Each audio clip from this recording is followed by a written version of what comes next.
What's going on, Tide fans? This is Patrick Greenfield from AL.com. I'm here on Alabama Recruiting on AL.com with our recruiting writer, Nick Alvarez. How are you doing today, man? I'm doing all right. Yeah, no, it's been a fun one. Why don't you give us a little recap of Arkansas? How was that madness that was over there? Yeah, I mean, I think like halfway through the second quarter, I turned over to Joseph Goodman and Mike Casagrande, and I was like, "What? How many touchdowns is Bryce going to throw today?"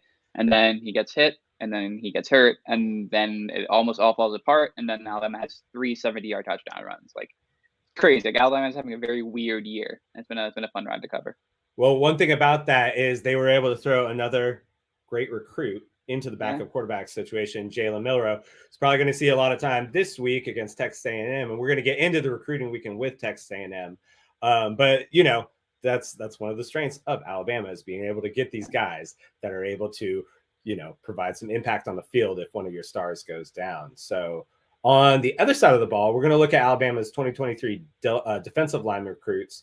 What can you tell us about this? We got a few that committed just before high school football season. Break down the three. If you guys want to see the first one, we're going to go with 4-star Jordan Renaud. Am I saying that right? Yep. Okay. Yep. From Tyler, Texas.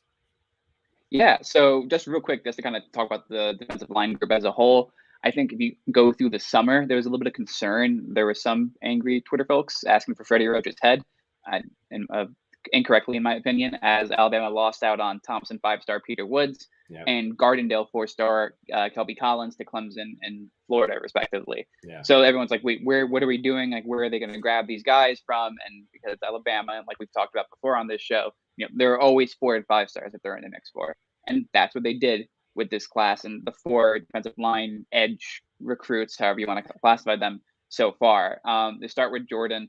I mean, one thing coming into the season people were wondering about was, where's the production from him? He has the measurables, 6'3.5", 245 pounds, good power in his hands when you watch his film. He's a track athlete, which I think we have a video of. And we do. Yeah. And like here, we'll show it right now. This is 6'4", 260-pound lineman. Obviously, he doesn't win, but he competes with actual. Yeah, like that. That's not like that coming at you as a quarterback. Probably terrifying. Right? Like that's absolutely. So, like I said, going into the year, there were some questions about him kind of maybe not having the numbers you'd expect from close to top elite recruit. He's in the 247 composite top 100. Well, in 4 games so far, he has 30 tackles and 4 sacks. So he's getting involved. He's developing kind of the right way before he takes the big jump. I'd say the first 2 guys, we got top 20 defensive linemen. Another thing, obviously, Alabama can reach out of the Alabama footprint, even though not getting Peter Woods or Kelby Collins, go and, get a guy from Texas who's probably around a lot of Oklahoma fans. That's something that he might have wanted to go to his whole life. And Alabama and Nick Saban can come in there and grab a recruit like that. Let's stay local. We're going to go to Hunter Osborne. I got to flip my script right there. From Hewitt Trustville, we have a little video that you shot the other day, but before we get into it, what can you tell us about his recruitment? He could have gone also to Clemson, which has a stout defensive line, history of the past few years, pedigree of some sort. Yeah, no, I mean, he was heavily pursued. I think he kind of got lost in the shuffle when you enter the year and you look at some of the kids locally that Alabama was competing for. You thought, oh, Hunter might leave. The exact opposite, actually. Yeah. Like Hunter's parents, and I put a story up on AL.com. I will link it when the story goes up in the post of, his parents wanted to expose him past kind of the Trustville community, past their own Alabama fandom. And they were really worried that was going to make him feel like he had to stay local and pick Tuscaloosa. Like through his recruiting process, he realized like, okay, yes, I have all these familial connections and these personal connections. This school is kind of the best fit for me. Like he kind of bought into the idea of bettering himself at Alabama, that building value phrase that Saban and all the players love to use in terms of like how you build yourself up as a recruit, as a prospect, as a person. For him, you watch him on Friday nights, and it's kind of funny. Like he lives in a quarterback. He lives in a quarterback's lap. Yeah, like he's able to like discard linemen with ease. He can level a quarterback as they're throwing the ball. And I think the question with him is, 6'4", 260. Do you want him inside or outside? He's done a little bit of both. For you at Trustville, teams have very much been running away from him when he's on the outside this year. He only has 1 sack in their first 6 or 7 games, but he does have 13 hurries. And I think as a team, the Huskies have, I think, about like 11 or 12 sacks. So like he's causing production and being disruptive, like on his own, independent of, not necessarily getting the full highlight reel plays that I was going to tell Alabama fans, if you're in town around Birmingham, Hewitt Trussville is playing Vestavia Hills this Friday, so you can go see him for yourself if you want, and get a little taste of one of Alabama's next defensive linemen. We're going to switch over to Edric Hill, I believe is his name. Yep. Edric Hill. And now this is kind of a different type of a player. He's close to 300 pounds. This is going to be your nose tackle. Going to give us maybe a Mount Cody again. Yeah, I mean, you could. I mean, I think so. Last week when we talked about the wide receiver group, we prefaced it by saying, look at the freshmen at wide receivers making an impact. Great call by us because, Isaiah Bond almost had 100 yards against the Razorbacks. Right. So, like, to kind of do that here also, Alabama has a defensive lineman who's a freshman that's been starting. He got his first sack last weekend, and Jaheim Otis. He came in, granted, was well over 300 pounds and had to slim down, kind of be college ready, and his weight and size definitely contributed there. So I'm not going to, forecast it on to Edric, but it's important to note 6'3", 290 pounds. He started in middle school as a 7-on-7 linebacker and was bounced around before his coach told me, they found his spot on the defensive line where it's like, yeah, you're going to grow into this and kind of excel. Yeah. So this interior defensive lineman, but like they need athleticism to really excel. He has that. And when you kind of look at the other guys we talked about, Jordan Renaud, probably an outside guy. Hunter Osborne, maybe inside. I would lean him outside. And the guy we're going to talk about in a minute, Yonze Pierre, more of an outside guy, I would say. Edric is put him in the middle, have him blow up some guards and centers, and watch him work. Excellent. I didn't create the card for this next guy, but we're going to look at the actual Alabama recruiting class. But what can you tell us about, and I don't want to butcher it, Yonze Pierre. Yonze Pierre. Yeah, 4-star from UFLA. Yeah. No, I mean, so he has it's a lot to run these shows in these graphics, people. Yeah. So he has a pretty great story that's a little sad. His dad passed away this past year, so that's kind of been carrying with him in the fall. He's still playing. He had 2 sacks this past weekend in Eufaula's game. This is a player who, if you talk to any evaluator, like there are kind of 2 opinions of him. Like before they see him and they see the measurables, and then like when they see him in person, and like their opinion of him just kind of skyrockets, or their value of him really, really grows. He's rose up the recruiting boards, throughout the last year. He might finish as like another top 100 recruit, which I think would give Alabama about 10 or 11 at that point. He's big. He's really lanky, 6'4", 220 pounds. Like this is a kid that could be something like really special, I think, in terms of his work ethic, the way he goes about it, the way he's built. You probably just want to see maybe a little more weight added on to his frame, but I think Alabama has a really good find here locally with him. 2 things about this. Okay, I wanted to show the national recruiting rankings. Obviously, Alabama's #1 in both the SEC and the nation. They look pretty stout with 4 defensive line commits, only 1 linebacker. Do you see them adding any more on the line? So I think I think Justin Jefferson gives a little bit more than just like 1 linebacker coming in, because he is a JUCO recruit from, I think, Pearl River Community College. Right. Yeah, so I think the way Alabama looks at it is you need defensive lineman options, because I would view linebackers as another one of those positions that a transfer portal can help out with. We saw Henry To'o come in from the transfer portal, and he's one of Alabama's best defensive players aside from Will Anderson. So I would. That's state of college football right now. That Yeah. So I'm just gonna go grab that. And obviously Jamar Gibbs. Yeah.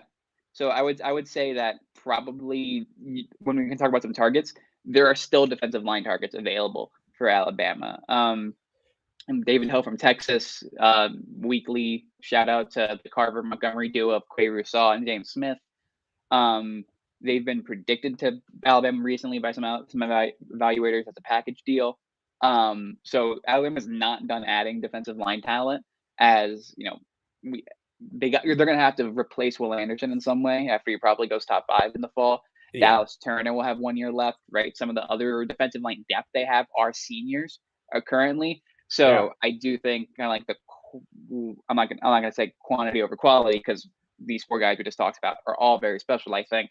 But it is just kind of playing a numbers game, and it's kind of amassing the talent. Well, development is one of Alabama's strengths, as we all know. So, speaking of getting targets, what can you tell us about the Rings Over Lambos hashtag that a lot of the recent recruits are using to target other recruits they would like to come join them in Tuscaloosa?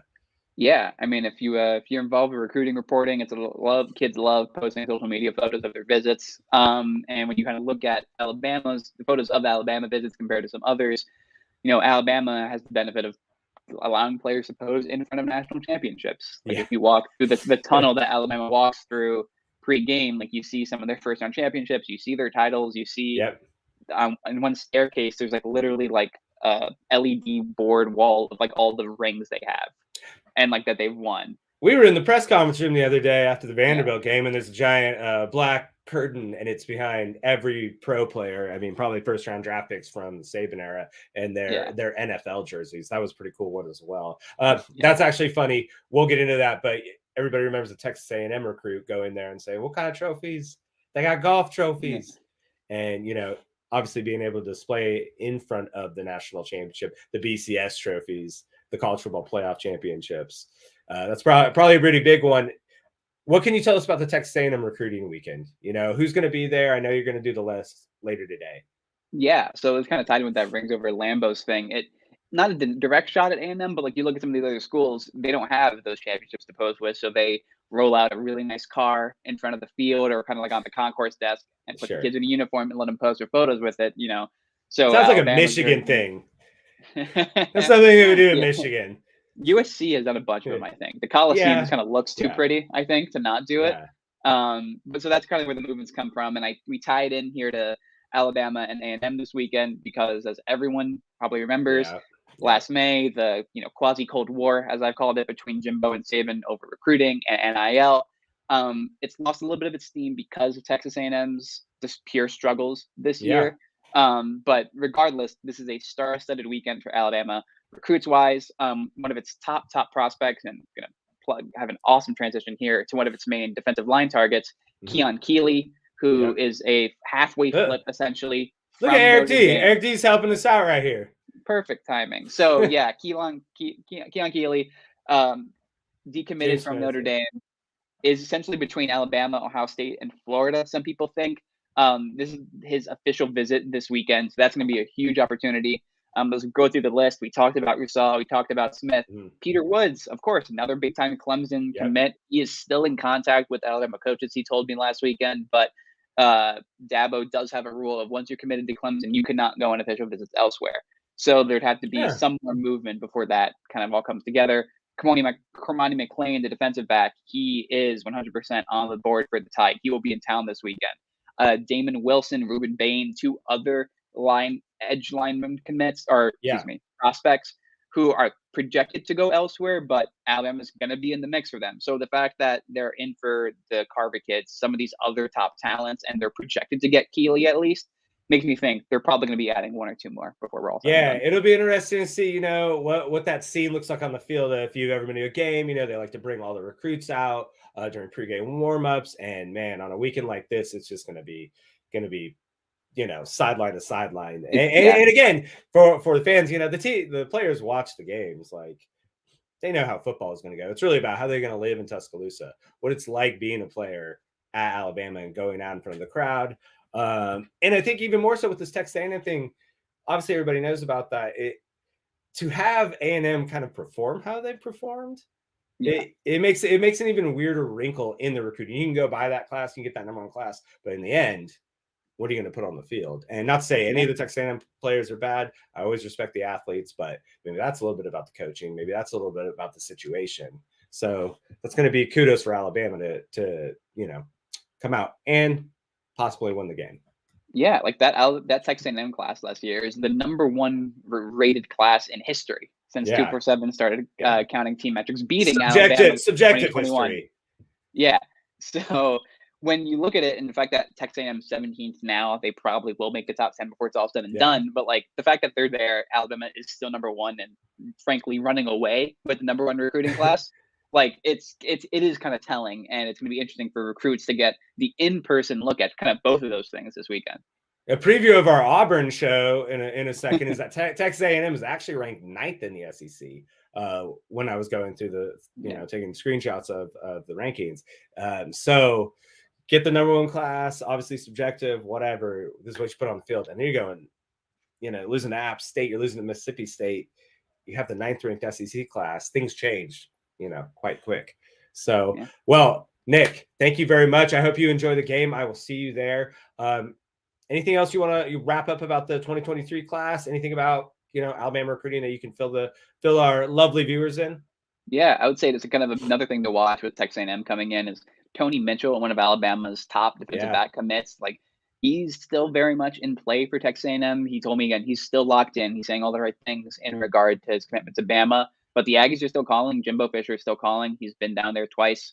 I don't know if he'll be at the game, but that'll be another in close look for him about what the Aggies could offer. For a 5-star prospect, he's a 5-star prospect from Thompson. What's a reason, obviously pulling the trigger? And I know some kids want to, save their spots, and especially with the transfer portal, kids want to save their spots. He's a 5-star.